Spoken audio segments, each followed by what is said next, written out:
Amigos del Excel, hoy os quiero mostrar cómo personalizar la barra de herramientas de acceso rápido.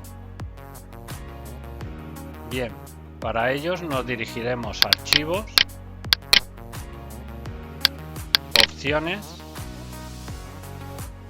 barra de herramientas de acceso rápido, y aquí por omisión tenemos algunas de las funciones más utilizadas.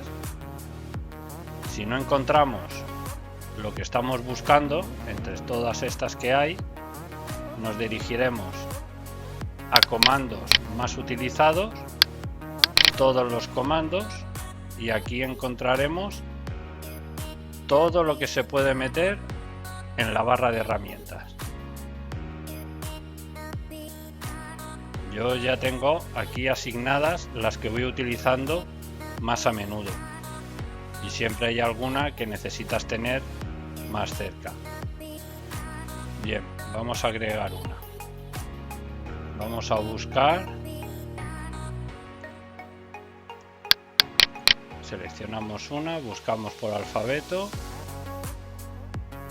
a ver si está. Ajustar a la fórmula.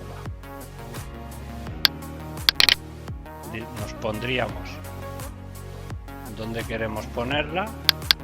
Aquí, por ejemplo, agregaríamos y aceptaríamos. Y como podéis observar, ya la tenemos aquí agregada.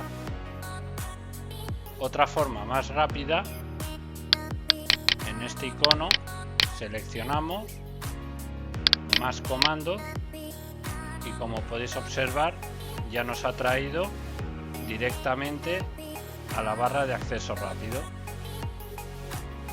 Bien, ahora vamos a retirar la que hemos puesto.